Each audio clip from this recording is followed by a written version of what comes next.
All right, everyone, we're going to get started. Thank you for coming to the TLC Professional Development Series. I'm Don Sauce here. I'm the Faculty Associate Director of the Teaching and Learning Center.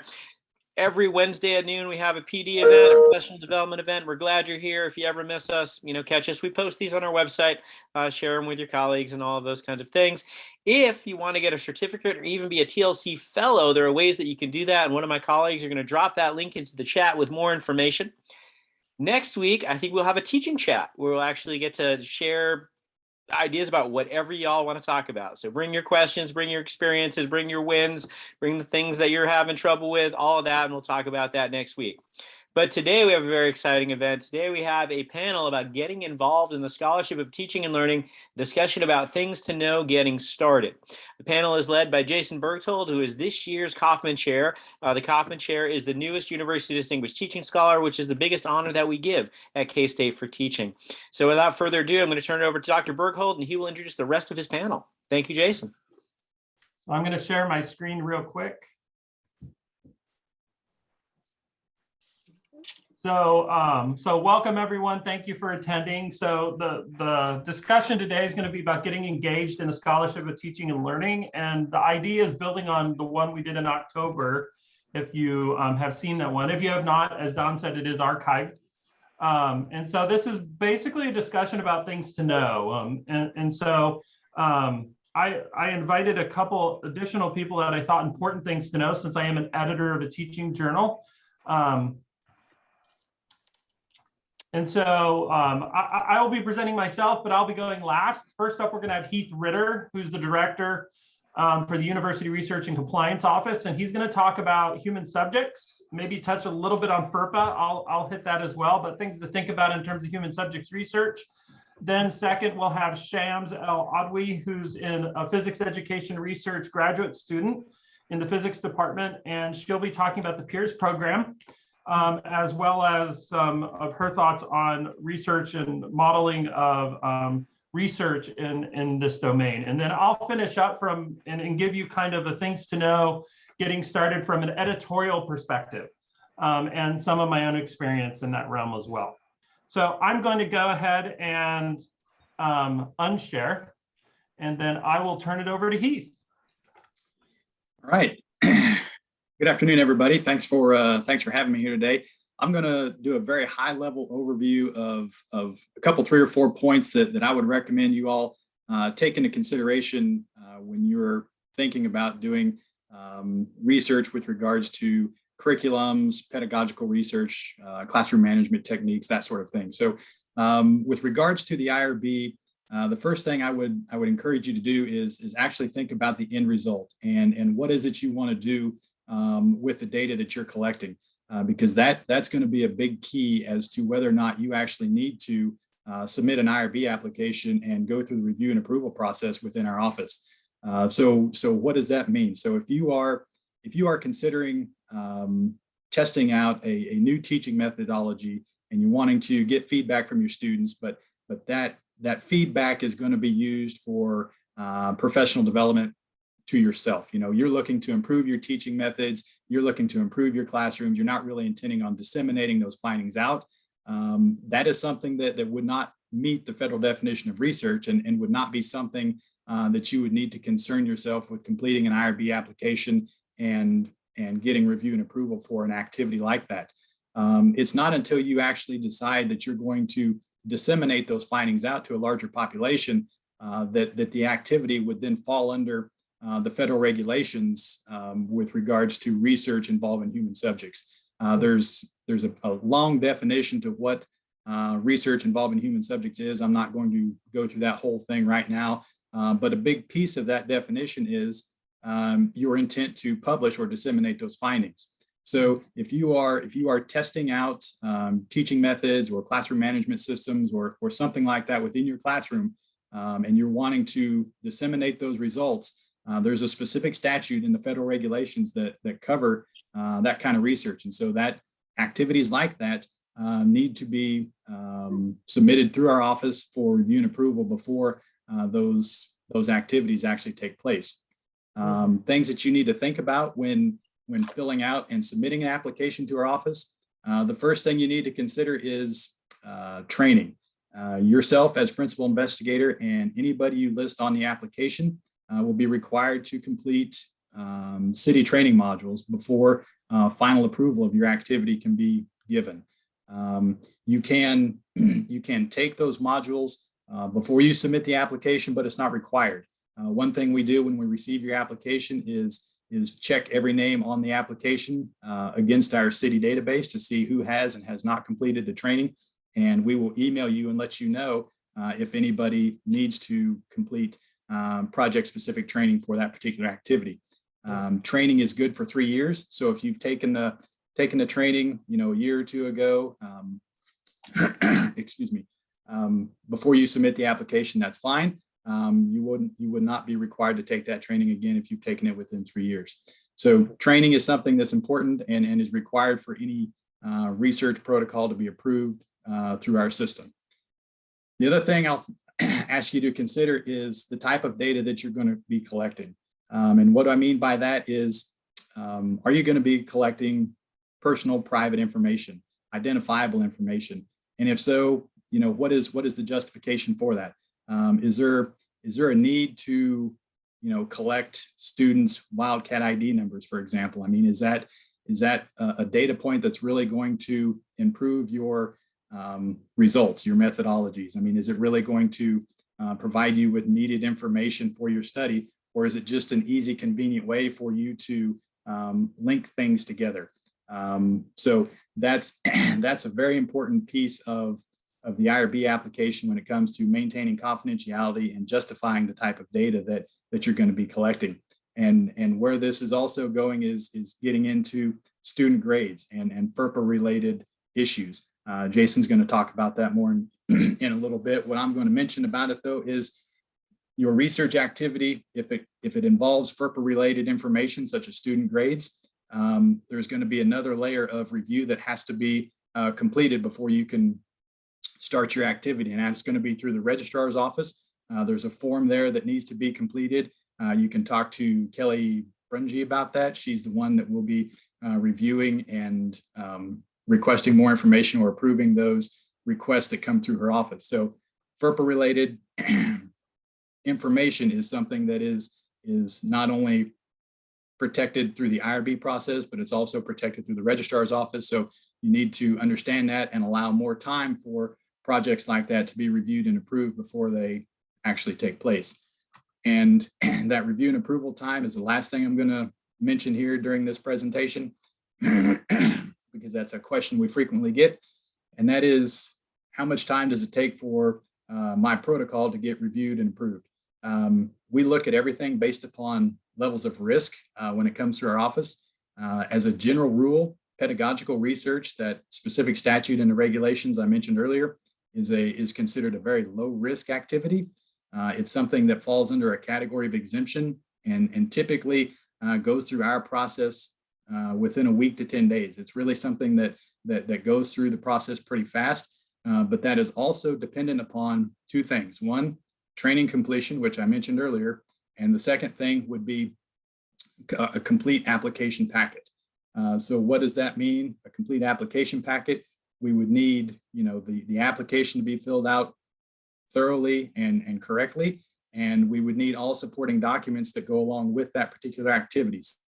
Informed consent forms, data collection instruments. If you're doing, a survey, say for example, you want a pre and post survey to, determine the effectiveness of this new teaching method. So we would need to see both the pre and post surveys. So those are the things we would look for with regards to application completeness for basic pedagogical research. Those are really about the only things that we see that come in with those protocols. It doesn't get much more detailed than that. But if you don't have any of those things when you submit the application, or the informed consent form is not written correctly and you don't have all the buzzwords in there that we need to see, that may come back to you for corrections. But as a general rule, a complete application packet comes through our office, get review and approval for pedagogical research, happens in about a week to 10 days. And that is my high-level overview, and I will turn it back over to Jason. Thank you, Heath. And so I'll turn it over to Shams, who's going to present on the peer program and her views on kind of the research model for SOTO. Okay. Sounds good. I have a slide, so I'm gonna share my screen.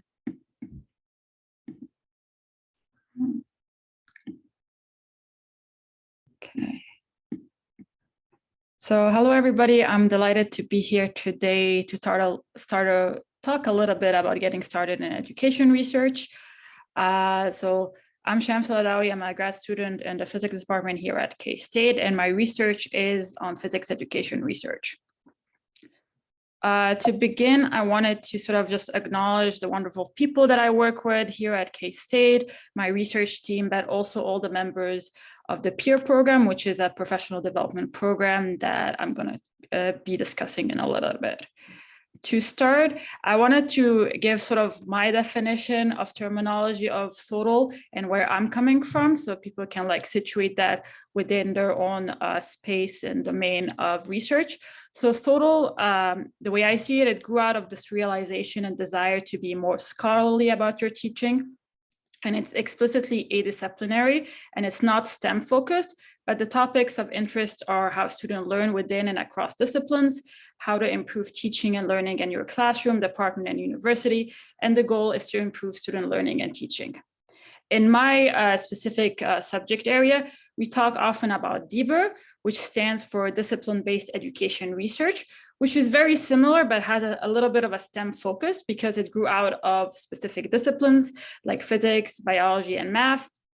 And the topics of interest are very similar, but they're discipline specific, especially in STEM. So how do people learn physics? How do we prepare students to become physicists? How do we develop physics faculty to be better at the teaching aspect of their job? But here as well, the goal is to improve student learning and teaching. So for the rest of my talk, I'm going to be referring to this as DBER, but you can think of it in the realm of like SOTO if that's more applicable to your research and your interest. So how do we learn how to do DBER? So there are multiple paths. The path that I'm on is to go to graduate school, get training in this. Other people decide to sort of transition into education research during their postdocs. Some faculty decide to do education research and transition in this field during a sabbatical. And the particular population that I look at is faculty who transition mid-career. These are faculty that have discipline-specific knowledge, but have interest in improving classroom practices and sort of want to get started in this new area of research that is DBER. And the idea is that there's very little research studying the challenges and support these faculty need. So my research team looks at how do we develop and foster emerging education researchers. And there are a lot of programs out there and workshops and that help sort of develop, help faculty develop sort of some scholarship around teaching and learning. The particular program that I'm involved with is called PEER, which stands for Professional Development for Emerging Education Researcher. It's a program that consists of intense experiential workshops and field school that have the goal to build capacity and community for education research. And the way PEER goes about doing this is to co-generate ideas and mentorship to foster growth. And the idea is that participants in this program would come in with a research interest, and facilitators are there to help facilitate progress on participants' own projects. And this program has existed for about now 7+ years. It has had participants from all over the world. It has actually happened online as well as in different places around the world. And the participants in PEER are usually STEM faculty, education faculty, postdocs, undergrads, and grad students. And there has been at least more than 20 papers since 2016 that have either been facilitated or like born out of projects that were started at PEER. And to give you an idea of what are the different things that we talk about at PEER that help people get started in education research, I wanted to give you like this high level overview of the type of workshops that we do. And they fall under like 5 big families: research design, research life, ethics, analysis and methods, and research communication. And within these, there's different like specific sessions. For example, under research design, things that are often talked about are developing and refining research questions, developing research projects, data and access, theory, research process models. Under research life, things like professional paths, where facilitators share their experience in the field.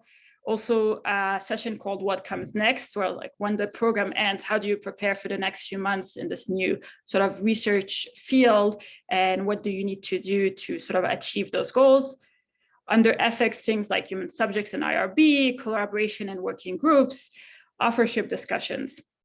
Under research and communications, things like doing lit reviews, paper structures, making beautiful posters, or framing research for a skeptical audience. And under analysis and methods, emerging coding and interviews, actually doing interviews, quantitative data in R, developing validating surveys. All of these don't always happen in all workshops and all field schools. It's mainly things that get decided based on participants' needs and what makes more sense to the particular population that's participating in one of these workshops. Because sort of the idea behind peer is that there are 4 principles for research. So this is behind peer, but also sort of my research training follows these principle as well, is that research is collaborative. So people do research together. It's responsive. It's responsive to participants' needs. It's communicative. So dissemination and presentation are integral parts of research activities. And the last one is research is playful. So researchers play with ideas and data to generate new knowledge. So these principles inform all of the workshops at Peer.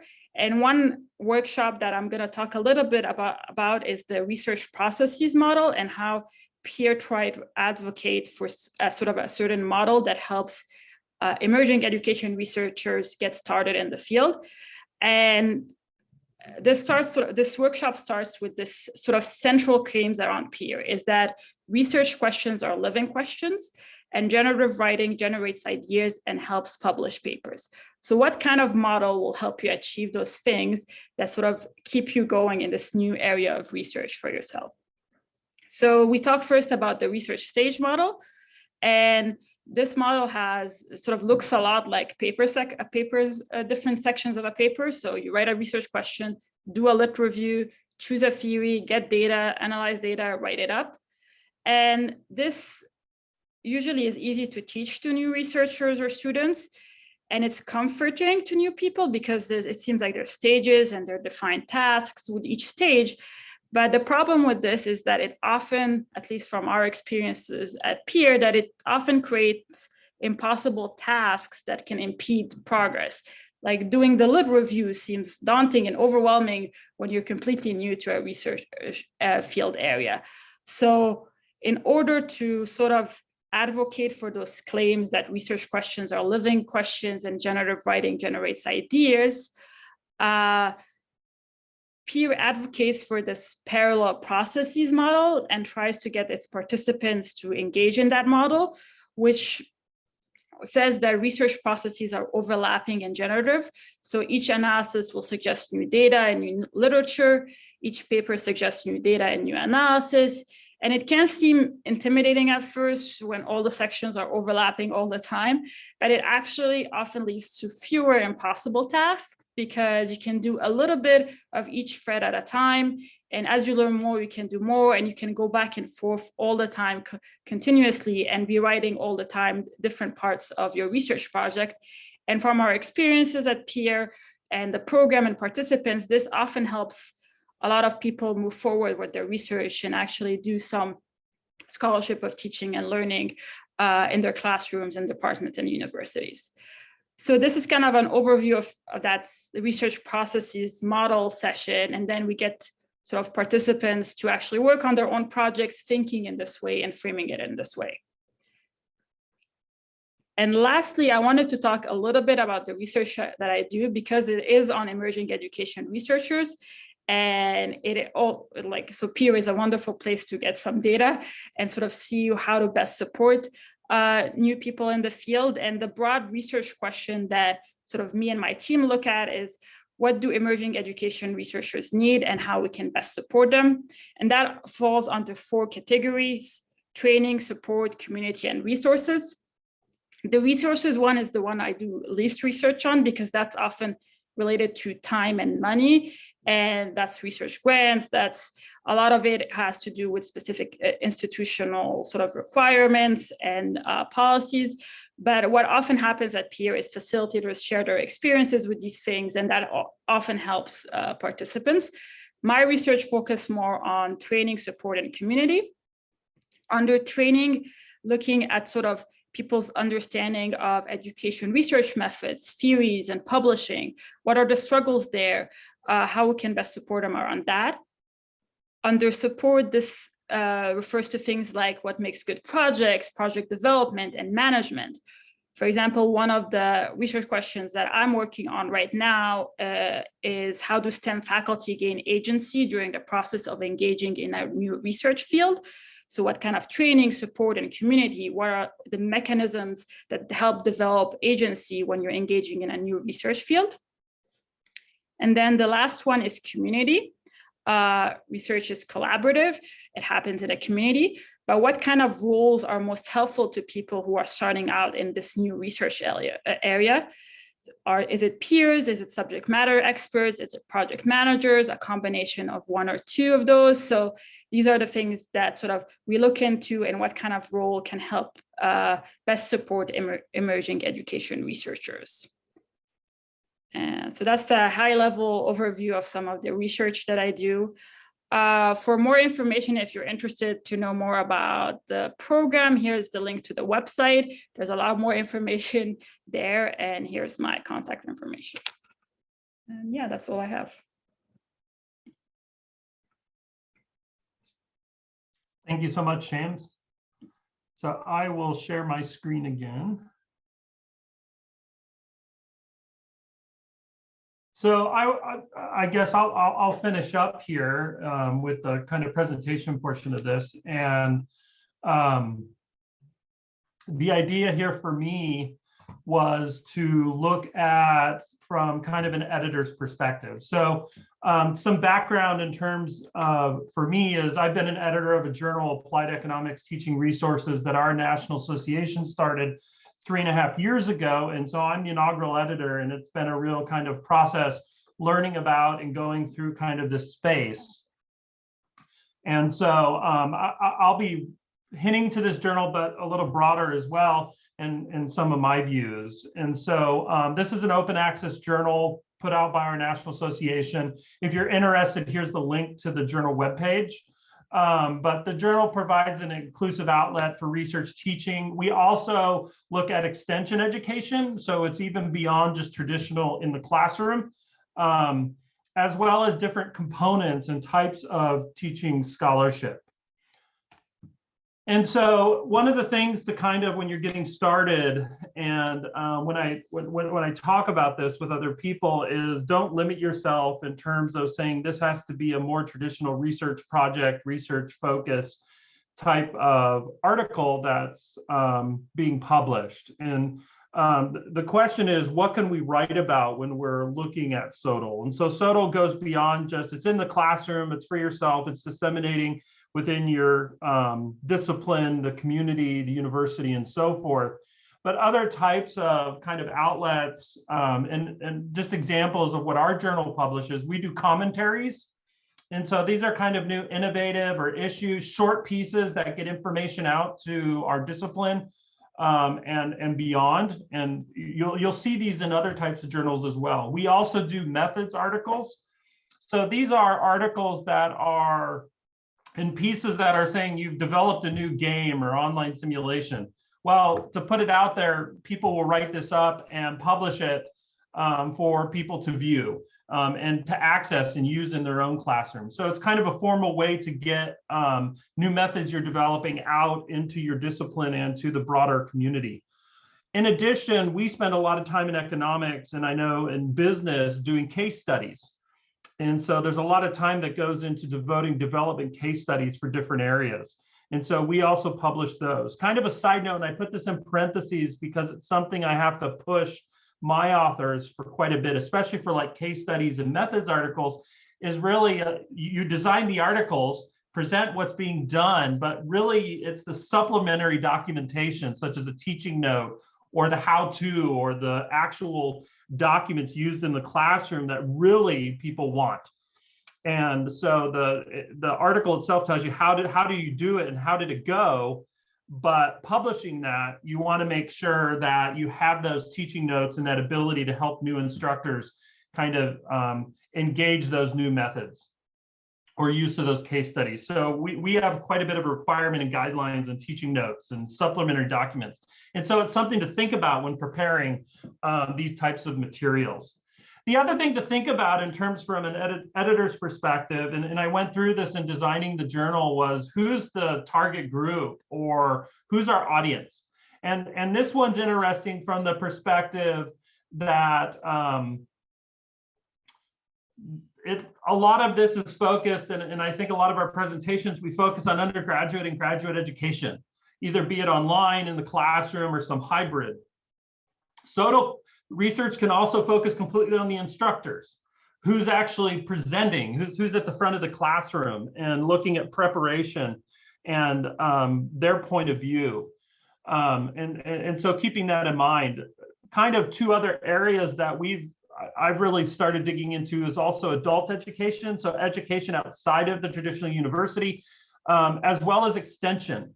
We are a land-grant university, and extension is a form of education. And a lot of the methods and stuff that we publish and approaches we use in the classroom apply to extension because we're educating farmers and businesses about new methods and stuff. And so a lot of the methodologies and approaches that apply in the classroom, we're starting to see very similar discussions in the extension realm as well. And even in outreach and just general outreach. So there's a lot larger audience than just kind of the university itself. And so there's a lot more out there to think about. In terms of things to think about, I'll leave, he talked about human subjects already. My only comment here from an editor's perspective and a researcher in this area is this should be the first thing on your mind once you have a research question. You really need to determine if you need human subjects research. Contact Heath if you have a question, if you need to go down that path. Have that discussion early. From an editor's perspective, it's something I require when we see survey research, qualitative research, if grades are being used, anything that's not public directory information, we ask authors to either provide they're required to turn in the letter of approval or exemption from their IRB or have an email or letter stating it's not needed. In addition, the other one we've jumped on even more so is FERPA.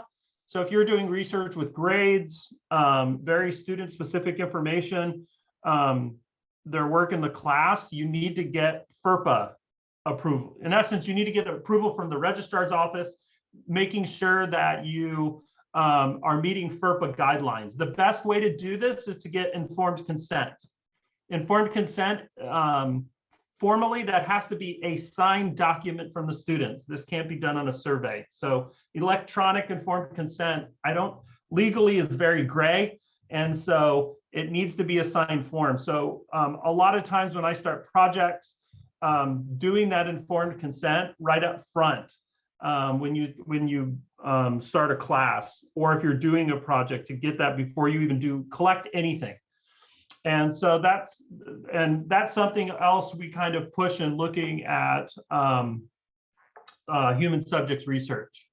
In addition, for case studies, something else we've started pushing, and if you're looking in this realm, is if you're doing a case study on a specific organization or identifying people or organizations in that case study research, one, you need to think about human subjects. The second one is you need to think about getting the people's permission that you're publishing about them. Legally, it's not necessarily always required, but from an ethics point of view, it's something we highly push for. And I usually require as an editor some identification that they've reached out to the companies they're publishing on, that they have kind of their permission to do that. I already mentioned the teaching notes and supplementary documents. Something else to think about when publishing information, and something our journal started in our profession. And one of the reasons for our journal is we track downloads of teaching notes and supplementary. So we collect survey data from our journal for that. In terms of total downloads and we get estimates of student impact of where these are being used, what types of classrooms are being used in, that are then passed back to the authors at the end of the year each year. And so in terms of thinking about that, how do you measure impact? And that's a big discussion in my field right now, is how do we measure impact of SOTO research and these types of outlets? In terms of ideas getting started, and I thought I'd kind of, from my perspective, my own experience of being an editor, is so how do you come up with these ideas? How do you get started? Where do they come from? Especially, and I like Sham's presentation a lot, because I'm one of those transition people who did this, kind of getting into this research more mid-career. And so how do you do this? One is looking to your own classroom. So what problems have you encountered in the classroom, and how have you went to solve this? These are new methods. A lot of the time we do this, we come up with these cool new things. We don't think about publishing it. And so we come up with these new methods, and it's all internal.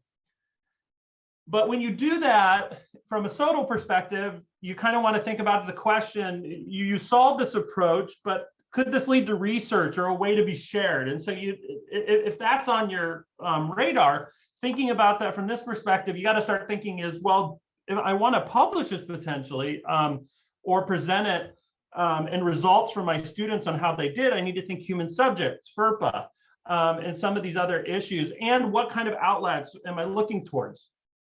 And so it's not that all those questions have to be asked, but it takes a little bit broader landscape. And so this is just an example article of a teacher who was teaching, or a group of teachers at Florida, University of Florida, who were teaching that transition with the pandemic to online, and were heavily active learning. And so they wrote this review article of how do you do games that were done in the classroom? How do you then do them online? How do you transition these activities online?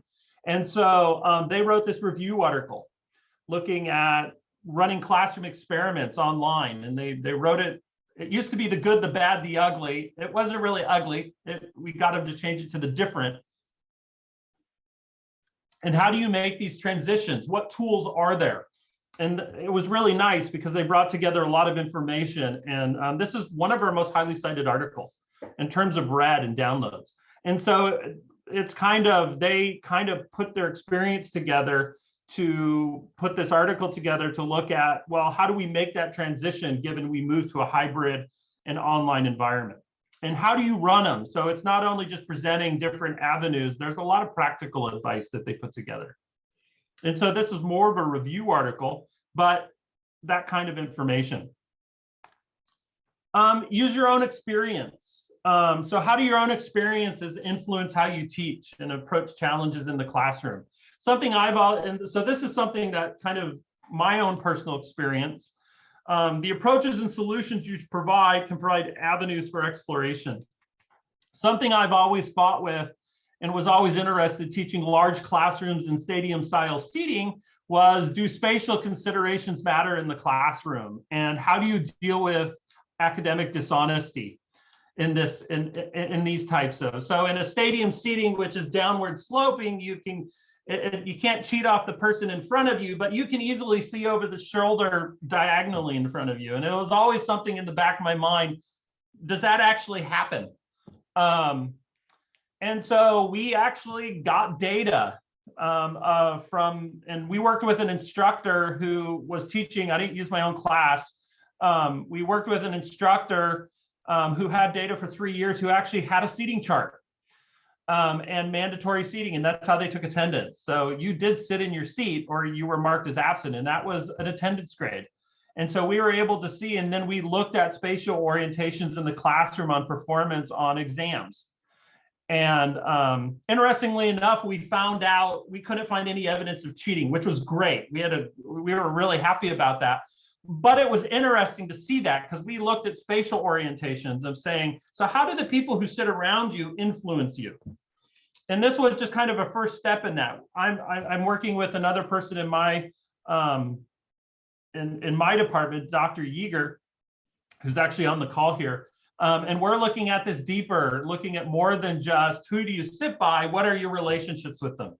And so that's kind of getting into Sham's saying these research topics build and as you go on. And so it's really interesting in terms of your own experiences and things that you run into. And having been in a class where I had a severe academic dishonesty problem one semester really got me thinking.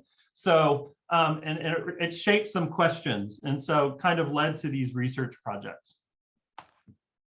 Another one, and I'll let Don kind of push this at the end, and I think he's already pushed it at the beginning, get involved.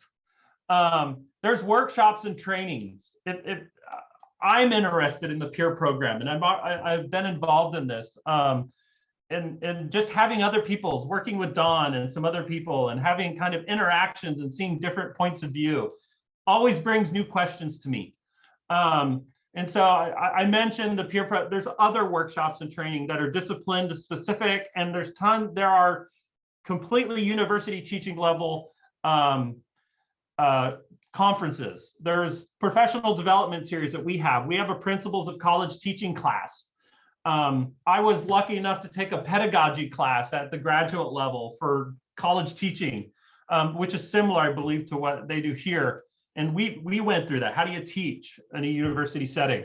Conferences. In my field, we have in agriculture, we have NACTA, which holds a conference every year, the North American Colleges and Teachers of Ag. It's both for K through 12 and for university, as well as the literature. I've been more interested in this topic, and there is a literature on how to get involved. And just viewpoints and things. And so this is just one article I happened to find from the Journal of Scholarship of Teaching and Learning about faculty's views from 2 Carnegie scholars on how do you get started. And there's a slew. If you go to Google Scholar, you'll find a ton. There's a whole literature on this.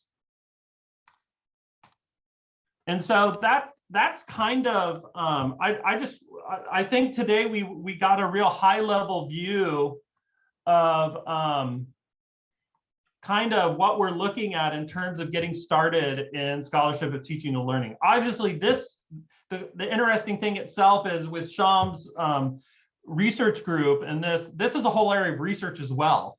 There's research questions on this. And so this was kind of different points of view, looking at human subjects and how important that is in this realm. I'm an economist, so almost every project I do, we have to fill out an IRB. I'm very familiar with the process. And as an editor, I'm on top of it even more than I have been. It's something I've gotten deeper and deeper into FERPA and realizing how many people don't realize really what it means for research. And so that's kind of been really interesting on my exploration. So I wanted to leave enough time. There's, I believe, about 20 minutes left. Please ask questions of us. And the group can chime in with their experiences as well.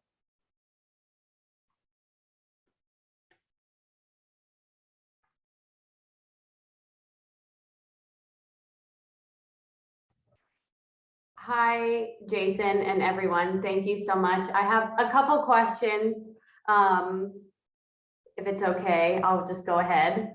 Awesome. Okay, so my first question might be for Heath. And Heath, thank you so much for all of your work. And I love getting your approval emails. They make me so happy to move forward. And they're always so fast, and I am thrilled. So thank you for all your work and answering my questions. It's good to see your face and who's behind the email. Anyway, my first question is what if I've been collecting data, but not intentionally? I do an assignment every semester where the students introduce themselves to me. They write out a little feedback, and I've been doing that for years. Let's say I want to go back and use that as data now that I want to maybe write up and disseminate. how would I go about getting IRB approval to do that? So I'll start by saying thank you for the kind words. I appreciate that. We in the IRB office, we do try to be helpful, and I don't want, Jason says he wants everybody to be involved and get involved. I don't want anybody to look at the IRB process as a hurdle and a reason to not get involved. We're here to help. Is something that I want to make sure that I get across to everybody. But again, thank you for those kind words. And again, please don't let anybody here leave thinking that the IRB process is a reason to not pursue your research endeavor, because again, it should not be looked at as a roadblock. But to your point specifically, there would be two possible ways to go about what you're talking about. One would be retrospective analysis of existing data. And that can be done and submitted through the IRB. What really goes into that is how you're going to record the data and how you're going to use it, specifically looking at de-identifying any and all of the data. That's a big piece of the retrospective analysis of existing data. Your other option would be, consenting those individuals. If you do have, names and contact information for all of those students that have submitted those, and those individuals are still around, you could look into obtaining consent from them, and just letting them know up front, hey, this is what I'm thinking about doing with some of the information you provided. And again, go through the consent process, get them to sign off on a form, and then you're off and running. Okay, awesome. And yes, to your first point, I think of IRB as an opportunity for me to get organized, and it's actually helpful in my process. I'm ag communications, and so everything I do almost is related to human subjects, like Jason said. And so anyway, anyone on the call that's unfamiliar with using IRB and human subjects research, it's really an opportunity. I see it as one to get organized and get myself lined out. So once I get approval, I'm off to the races. And so thank you for that answer. My second question is, if I want to use current student work in a study, like I teach a photography class, I want to use student images and assess them and disseminate research findings from student work, is that FERPA related, and do I then need to reach out to the registrar to use student work, or is that contained within IRB? I would actually have to defer to Kelly on that. I'm not the campus expert on FERPA, and you would need to contact the registrar's office to get that detail worked out. Okay, awesome. Thank you. You bet. And Nellie, I'll chime in there a little bit. I would agree with Heath. I think that's a gray. For mine, if there's grades attached to it that are being used too, it's FERPA. Okay. But the work itself might be protected too. So yeah. I have a question. I'm presenting at a conference in a month on different strategies I used in a field-based class that I teach in response to the pandemic. And the presentation is really geared towards the new strategies for framing up a class that are both responsive to changes in our profession and, responding to how we're delivering classes in a pandemic. But I'm pretty sure somebody's going to ask me, so how did your students do? Or can you give us some, information on, like, did students do better or not? Can you give me an idea of, what kinds of comments I would be able to make and where I would need to just say, I can't share any more than that?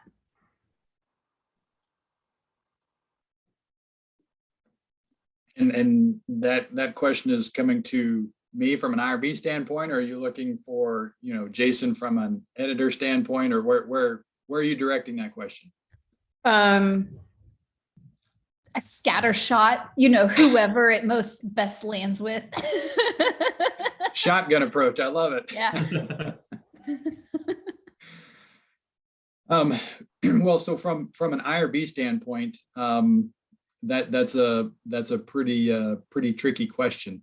I mean, anytime you're using feedback that you have from somebody else, you know, that's something that should be, you know, collected under the approval of an IRB, which then allows you to say as much as you want, or say as much as you tell people that you're going to say when they sign off on the consent form. I mean, so from an IRB standpoint, again, if you have permissions to be doing the activity, you know, you can do whatever you want. Now, if you don't have IRB approval, again, that's more of a gray area, and getting into the specifics of how students did, you know, on a certain activity, you're going to have to keep that at a pretty high level from an IRB standpoint before you cross a line into an activity that should have been approved.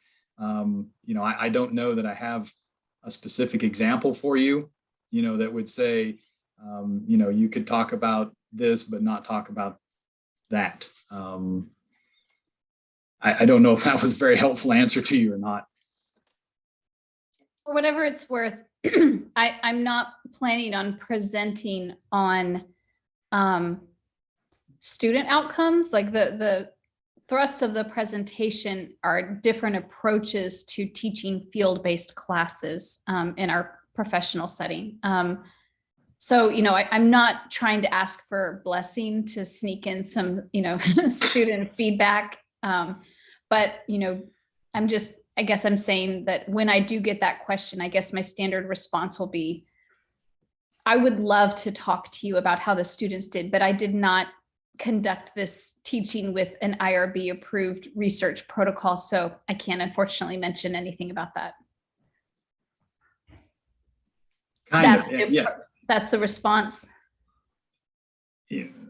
That's the safe response. Yes. I mean, you could speak, you know, very broadly. I mean, and you know, something of the effect of, you know, there was noticeable improvement, you know, by all the individuals, you know, something generic like that. Again, very high level. You just can't get down to, you know, there were more A's than B's, you know, with this method. You know, I had nobody fail the class this time around, or, you know, students, you know, were more engaging. You know, again, you just have to keep it at a very high level, speak in broad terms about the class as a whole, and not get down in any specifics. Yep. Leslie, kind of building on, and this is a different point, but something I've ran into a number of times with authors, and I think it applies to presentations too, is we've had authors use comments from student teaching evaluations. And even though they're anonymous, they're still human subjects data. And we either have to tell them, and what they're doing is they're teaching about a method that's very broad and they're not getting into student data, but then they provide these comments. And once they did that, they crossed the line into human subjects. And we either have to tell them, you got to go back and get it, or take them out. And you can't talk about that. So yeah, that's something. And I'm surprised. It's surprising because I think a lot of instructors don't think of their student T-vals since they're anonymous, and there's no connection to the student that we can ever make that they're human subjects data, but they are. And so that's something that, and it's something I've had to address multiple times now being an editor. And I asked the first time it came up. And so I went and asked someone saying, I think this is true. And Heath, I may have had that discussion with you, but I asked someone at some point when it first came up to me, but there's these nuances that there's a lot of nuances.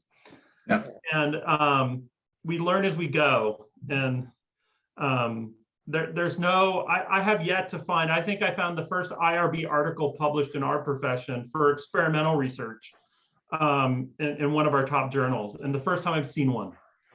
And it's something people are talking about more, saying we need more guidance. But that's something that, so other questions? Thank you. So Jason, this isn't a question. I just wanted to give people another thing to consider. So some of you may be thinking, well, I didn't have IRB approval and I don't necessarily have data, but I have a good idea. There are some places you can get them out there too. So one of the places I want you to kind of consider is Faculty Focus. This is it's more of a newsletter than a peer-reviewed journal. So don't expect to, have that count as a peer-reviewed publication when you're going for tenure or something. But it's a good place to get out an 800 to 1,000 word piece on an idea that you have. Noah or Ashley will actually drop a piece that we had published in there this past Friday. And it was like on our, not giving exams in class anymore idea. So it's a little bit more of sharing kind of what you think. It doesn't necessarily, qualify as research. It's not research, but it's another way to kind of get the process started. And you might find that doing some things like that will kind of get your thoughts kind of organized, as some people have said, and get you kind of ready to do that project with a little bit more intention. They're going to post this article. We like the article. I'll also point out that for those of us who complain about student comments, the 2 comments who disagree with my article at the end are way worse than anything I've ever had a student say in any of my classes, so you can check those out. But we've also had over 4,000 people look at the article since Friday. So it is a good way to kind of get your ideas out there in a little bit less formal space. It might be kind of a gateway to doing some of the SOTO research that our colleagues have been sharing. Okay, Heath, I was going to come and see you and you came to me. So I have a question. All right. The question is a bit complicated in that I started with a contract agreement with the Trust for Public Lands. I have since, instead of starting that project as a contract, I have brought it into the university as a sponsored project, because I'm engaging students in it. The project is to do visioning sessions for both the community and the National Park Service, which means I'm talking to the community to get their ideas about a design that they want the government to do. So I'm wondering, in that process, will I need IRB for those community interviews or in sessions that I have with community members, with National Park Service personnel, their superintendents, that kind of thing. And of course, I imagine that I'll want to get consent from them for any photography that I'm going to use, both in the report as well as in publishing in the future. So is that the case? Do I need to get IRB approval? If you're intending on publishing in the future, I would say the answer is yes. If this was just purely the contract work and you're gathering this information and you're giving the results to the contractor, then I don't even necessarily see that as something that I would consider as research. But if you are wanting to publish down the road, then I get the impression that there would be a research component to it, and so I would say yes, it would be best to have that covered before you get started down that road. Okay, good.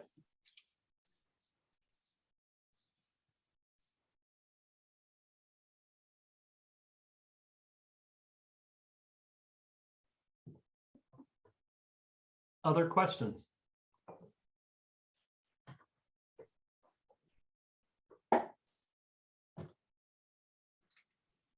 So I'm going to put in a way too early plug for something that Jason and I have been working on with the TLC team. So at the end of the semester, the TLC team, along with Jason, this was Jason's idea and we're happy to support it, is to have the first annual SOTO Showcase at K-State. So what we're hoping to have is kind of a local conference. We're kind of thinking maybe sometime during finals week where we can kind of get together and share some of these kind of things. There'll be a submission process. We might have some talks, we might have some posters, but it might be a way for you not only to kind of share some of the stuff that you're doing, but see how other people are doing it. And I know that when we have these high level talks, sometimes I think, I don't know how to put that into practice.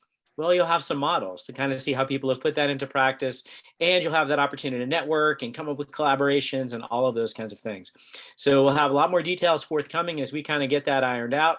But I wanted to put that kind of just out there a little bit with almost no details, that this is something you'll have the opportunity to take part in, or at least come and see how it goes later this semester. So if there are no more questions for our panel, I would love us to thank them one more time for sharing their awesome support for SOTO research here, telling us about the nuts and bolts behind it, how we can do it, and how we can support it.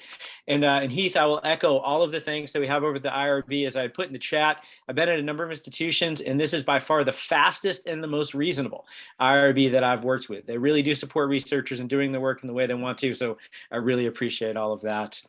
Next week, we have a teaching chat where we'll kind of come in and share any of the comments, concerns, challenges, and wins that we've had this semester. Can't wait for that. And one more time, we'll drop, oh, my colleagues already have, dropped the link for the post-event survey. And I think we'll drop the link in there for the TLC Professional Development Series certificate and the fellow status that we have available for that. And as always, this event will be archived. So if you have a colleague who wants to see it, or if you want to check it out again, it'll be posted up on our website probably by the end of the day today or tomorrow. So if you want to stick around for a second, you're happy to do that. Otherwise, thank you so much for taking some time out of your Wednesday, and we'll see you next time. Yep. Thank you, everybody. Thanks so much.